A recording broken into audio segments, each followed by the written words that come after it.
if you are persistent and you believe in long-term goals, the immediate failures will not discourage you. Rajesh Hamal needs no introduction in Nepal, but for my non-Nepali audience, he is a movie star from our country Nepal and has spent more than 25 years in this business. He has so many awards under his hat. He is considered one of the finest actors of his generation. This conversation is targeted for the millennial generation, which I belong to. Our generation is always like striving for success and want to achieve like big things in life, but in the long run, like we are lost in the process. So what actually is happening with us? So Rajesh, thank you so much for your time. Most welcome. What motivates you to get out of bed early in the morning? You know, at this stage in life, it's purely life itself. I've been into the profession for the last 28 years, right? So earlier when I started the profession, probably what drove me out of bed was the passion towards my work, you know, and looking forward to the projects that I was doing, to wanting to succeed and excel in whatever I do, and wanting to be better every day, you know, looking for personal growth. But over the years, after 28 years, you know, like today, life itself, you know, just to be alive and life itself gets me out of bed. Is there anything called overnight success? I'm asking you this because when you had your first break in Yug Dekhi Yug Samma back in 90s, you were considered as an overnight success. If you ask me personally, I do not believe in that. I think if there's no pain, there's no gain without pain, you know. And if you want to have instant success, overnight success, if you want to, things happen to you quickly, that might be counterproductive in long run. It is my experience tells me that if you are patient, if you are persistent, but at the same time, if you have certain amount of self-confidence in whatever you're doing, and if you're driven by passion, that works much more in the long run, and you are able to succeed much more. And that's the formula that I put in, you know. What is that? The formula that I put in was that I had certain amount of self-confidence in what I was doing, you know, even though I hadn't proven myself yet. So when you haven't proven, especially in my line, you know, in acting line, when you haven't proven yourself, people don't believe you. Right. You can't just tell them that you are an actor. You can tell them if you are an engineer, if you have an engineer degree. True. You can tell them I'm a doctor because I have doctorate degree. Right. But you cannot say I'm an actor and not have anything to show, you know. So in my case, when I started off, I had a certain amount of self-confidence, thinking that if I get an opportunity, if I get a chance, if I'm able to, you know, get into the movies, I can put in my best and I will be able to succeed. That kind of self-confidence, you know. And persistence. Persistence, right. Is very, very important. If you are persistent and you believe in long-term goals, the immediate failures will not discourage you. As long as you know that you have the passion, you have the drive, and you are able to overcome the immediate failure in order to get into the larger picture, you know, the longer goal. Okay, you mentioned about failure. I talk about my generation. We are always like striving for like quick success, quick money. Is it wrong to aspire to have a quick fame, quick money? Well, I wouldn't say completely wrong, but you know, the psychology these days is because everything is so instant, right. You know. The technology is giving you everything instantly. Right. So that is one of the reasons why people who have grown up with today's technology want everything instantly. Right. You know? Whereas, say, about 25, 30 years ago, everything had a process. Right. You know, everything took its own time. Like if we took a picture, we couldn't see it until maybe 2 or 3 days. True. Right? If we recorded something, we would only see it maybe next day or after it was, you know, everything was done. So these days it's also because of the instant technology that has been provided to the millennium, and they have grown up with it, you know, everything instantly. And that is one of the reasons why probably they want instant success, instant gratification, you know. Patience is running out. And that is counterproductive. This is what the millennium should be a little bit concerned about, you know. Okay. But when it actually comes to your profession, profession I think is a long-term plan life, When young people like yourself or even younger people get into profession, that means they want to do something for the next 30 years or 35 years of their life, So that's a long-term planning. And for that long-term planning, it's all right to want to get things done fast. You should also be able to be a little bit sensible, because you cannot apply a wrong method to get things instantly. But if you want things to move faster and you know that is the right method as well to do it and succeed at the same time, then there's nothing wrong in it, Like for example, if you're in a line and you want to get ahead of a line, it is not fair to pull the people in front of you or push the people in front of you and then get into the front. That is not fair, right? That kind of instant success is not going to pay you in long run, and people are not going to appreciate it. Even if you manage to push the people and get to the front row, in the front row, or whatever, you might be able to get it, but even if you do it, you will not be appreciated. But without pushing the people in front of you, if you know an alternative route to get there, if you are smart enough to find an alternative route to actually get into the front of the line, then you can find that route for yourselves, and that is being smart. I've seen your ups and downs, What is failure to you, and is there any moment when you said, okay, I give up? A person's response to failure also varies from age to age. That's interesting. Yeah, my experience actually tells me that. When I was a younger person, I was not really scared of failures. How young were you? Say in my 20s. 20s, okay. In my 20s, if something wrong happened to me or if I failed, it did not discourage me at all. Somehow I had that certain kind of confidence that, I have failed because I have not given my best. It's not because I cannot do it. That's interesting. What kept you motivated? That's what kept me motivated. Some people think when they fail, they think, oh, I'm bad, I cannot succeed because I have failed. Other people think that, oh, I have failed because I have not yet given my best. Maybe last time I did not give my best. So if I give my best the next time, I can overcome this failure. So that will keep you going as a younger person. But as age goes on, when you come to my stage, you cannot afford to make many mistakes because you don't have time to rectify them. Right. But as a young person, you can commit a mistake, you can learn from your mistake, and you can grow at the same time and move on. There's a saying that, our failures and setbacks are not really a failure.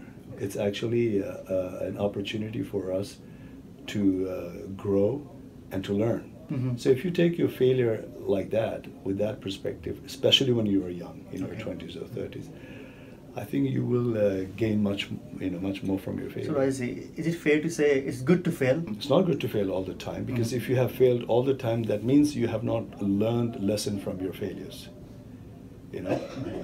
But if you fail and you learn the lesson from your failure, and if you do not fail again at the same thing, then you are good. Who is smarter? Who learns from somebody else's failure, or who learns from one's failure? Well, the smartest thing would be to learn from other people's failure and not to face failure yourself, if you can do that. Okay. That is the best way.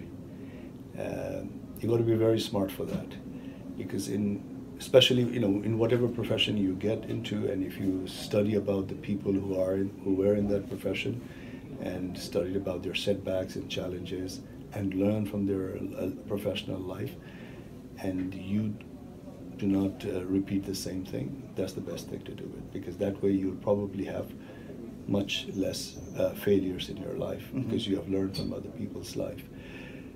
But then again, it is not too bad to learn from your own failures as well, because your own failures is also an experience. Other people's failure you have just been able to observe, but your own failures you have able to participate in. Right. So you have studied the failure from much closer quarters than you have studied when you see other people's failure. So that way it might even make you even a bolder person, from your own failure. I don't know, this sounds so cliche to me, like whenever somebody say follow your passion. What is really meant by follow your passion? I know you have followed your passion when you started your movie career, because during those time, even I was a kid, I knew that movie wasn't an industry back then. Which one is better, to follow your passion or being practical? You know, following your passion does not mean that you're not being practical. Okay. Like when I started off in the films, I had this passion to be in the films and to do something in the films, even though the Nepali film scenario was almost non-existent then, you know. One could not think of it as a profession at that time. But nevertheless, because of my passion and drive, I wanted to do something in that line. But my practical side told me that if it doesn't work, you should have a plan B. Okay, and did you have a plan B? I did have a plan Whoa. B. Yes. You know, so that is the way you operate with your passion and your practical side of life. What was the plan B back then? Well, plan B was that if I don't succeed in this, then I would probably venture into the other line, and I had a certain education qualifications that I had.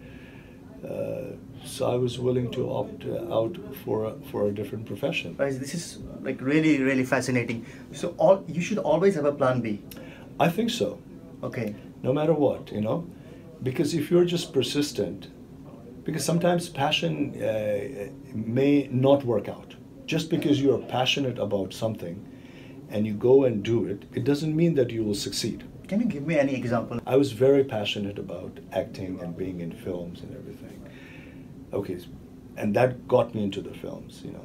That drive got me into the films. And I started off my film career. What if my first film did not succeed? What if people did not accept me as an actor?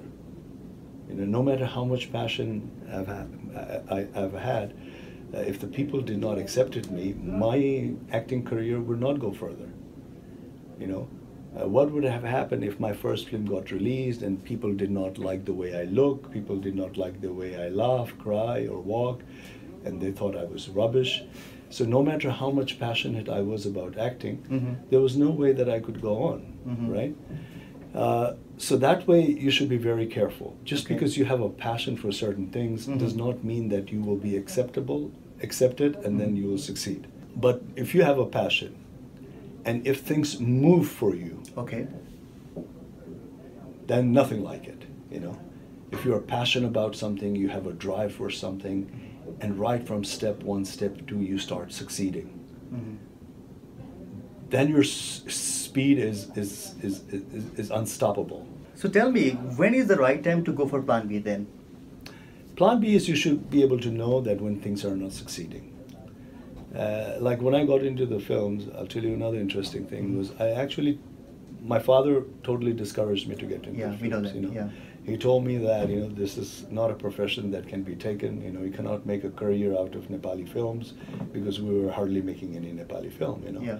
So it's not a field where a young person should go and look for a career, you know. So that is one of the reasons why he discouraged me.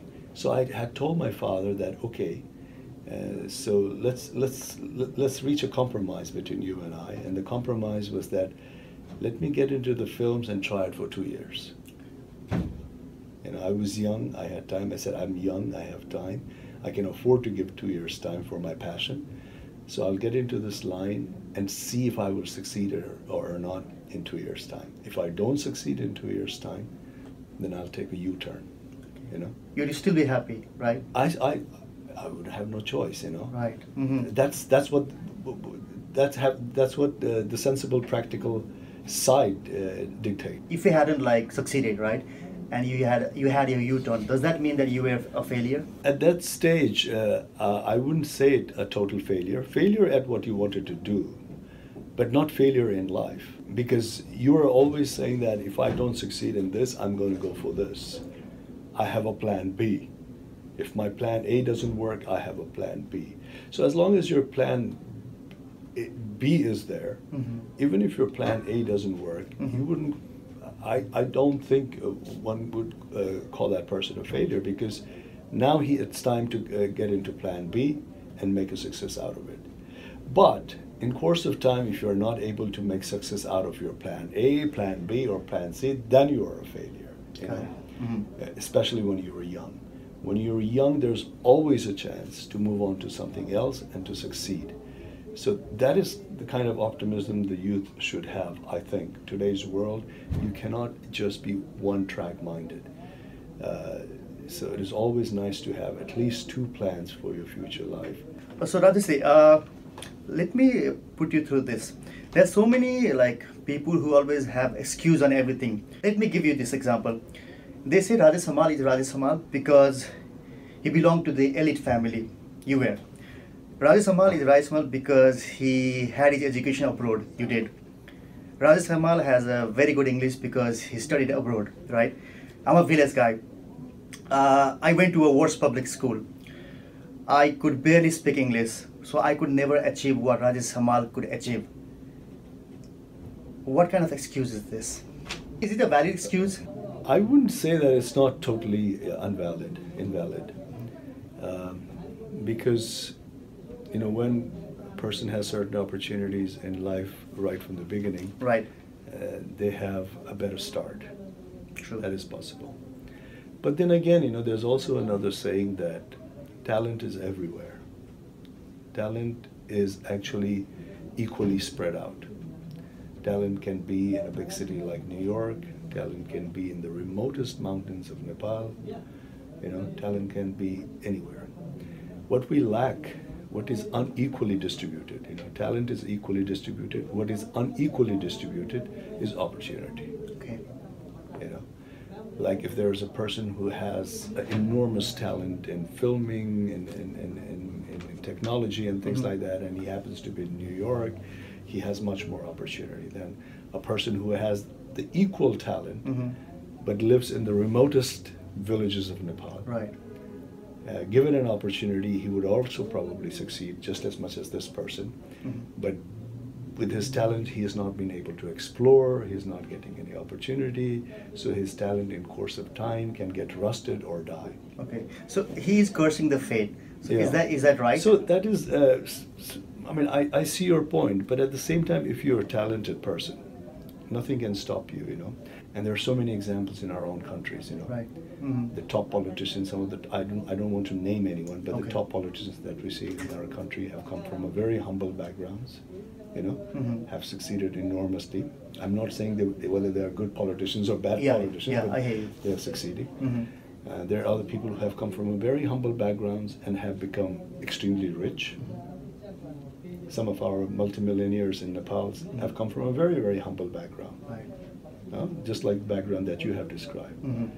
But that hadn't stopped them. So, you know, they're the both sides of the coins. Okay. How important for the young people like us to be surrounded with like-minded people? Is it good to unfriend people who you don't have a good vibe with? That's two questions back to back.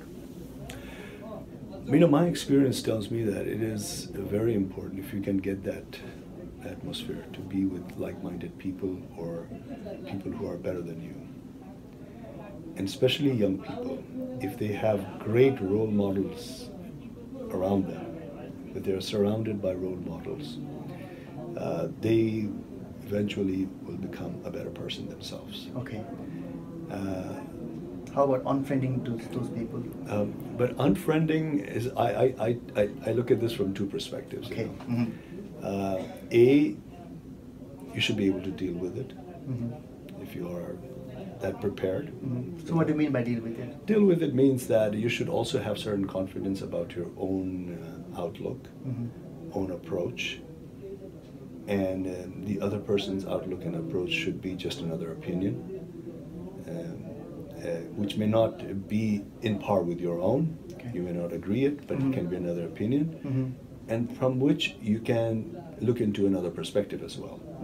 You know, because in this age, many perspectives will be thrown your way.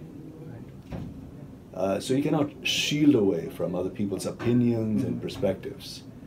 But what you should be confident about is you should be confident about your own perspective in life and your own opinion, and should have that courage to take in other people's perspective and opinions as well. Some people even can learn from that, you know. As a filmmaker, you know, I only not learn from great movies, I also learn from bad movies. You know, I purposely go and watch sometimes a horrible, bad unwell made movies, because from there I can learn how a person can stay away from doing so many mistakes, you know. But then again, you know, there's no substitute for being with like-minded people. If you're really affected by negativity in your life, then it is better not to have them. When I get a negative was about comments same or question. negative things, you know, I do not delete that person, you know. You don't block them on Facebook or... Unless it's very vulgar. Okay. If it's vulgar, it's a different thing. That's where I draw my line. If it's vulgar, if it's abusive language, that doesn't make sense. You know, that is not acceptable in any form or size. But if it's just a pure negativity that is coming from his side, you know, basically he's just trying to put me down, you know, or basically he's just trying to be a smart ass, you know. You know? Smart ass, yeah. Yeah, smart ass, just looking to discourage people. Right. Then I try to see his viewpoint, you know. I try to see the kind of mentality that he's going through, you know. So that way I learn about people. In a way, the complimentary comments that I get at times probably gets less attention than the comment that is discouraging and negative. True. And in a way that can also strengthen the person, you know. Okay. Saying that, okay, these are the people that are the obstacles of life, you know. So you have to make yourself stronger to move on. Okay. So that way, in a way, you're benefiting yourself as well. Let's talk about time management. How important it is to manage your time? Time is very, very important, you know, because time dictates everything in life. I'm an actor now. I was also an actor 25 years ago. But I was on a different mode 25 years ago. I'm in a different mode right now. And all that has happened because of the time, right? Because time has dictated me now, time had dictated me differently then. Like young person should know, if they're in their 20s, they should know that, okay, I have another 35 years of my productive time. What can I do with that 35 years, you know? I have plan A, I have plan B. One of that should succeed, you know? Or what happens if I succeed plan A and 20 years later, what are the other things that I should get into, you know? In this line, or if I get into line B 20 years down the line, if I succeed, if I get to a certain position in this line, what is it that I should get into? So that way, lifetime time management is very important. But then in order to succeed in lifetime time management, you also probably have to organize yourself on a day-to-day basis as well, right? So time, because I have spent a certain amount of time in my life, when I look back now, I say that time is very, very important. My regret in life would be that even when I'm at this phase in life, and when I look back, little regret, if you can call it, is that I should have utilized my time much more, you know, diligently. I have this feeling. What do you mean by that? You know, what I mean by is that my time in various phases that I've spent in the past, I should have dedicated myself in a better way, utilized it in a better way, whether it be in school, whether it be in college, whether it be in my initial period of movie making, whether it be in the middle phase of my movie making, you know, all the things that I had done around that time. When I look back, slight regret I would probably have in life is that I should have utilized my time all that years more diligently. But then that is life, you know. If you have to give any one sentence advice to the millennial generation like me, what would that be? Never shy away from working hard. This is what I tell young people, you know, success does not come without hard work. And you cannot work as hard as you can work now. You cannot work that hard, say, 20 years later. So you guys are in a lucky position that you are able to work hard. So don't shy away from that, you know. Like the way I worked 25 years ago, I cannot work right now. Even if I want to, I cannot. So that is, your luxury. Your luxury is that if you're willing, if you're focused, you are capable of working hard.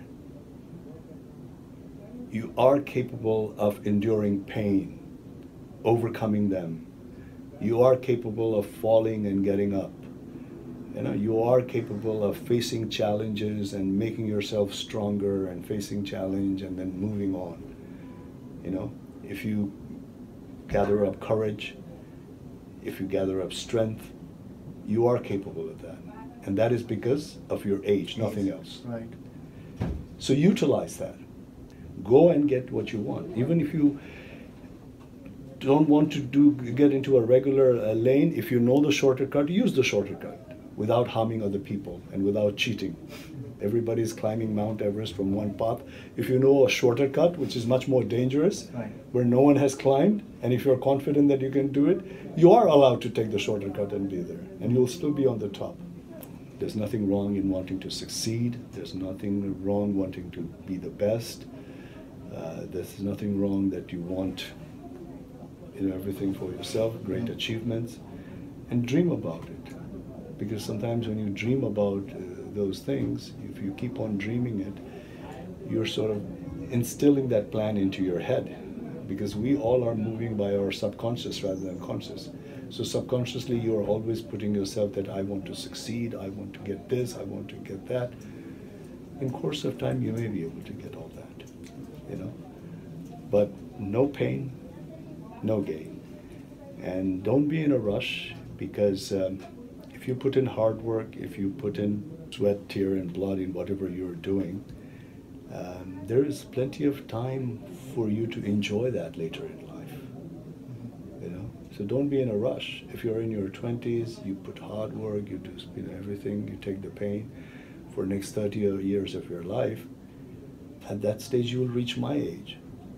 So if you have succeeded, just imagine, at my age, you'll be sitting on the top of success and still have plenty of time to enjoy life. So you're enjoying your fruits of success. In a way. Thank you so much, Rajesh. Most welcome. Thank you so much. Most welcome.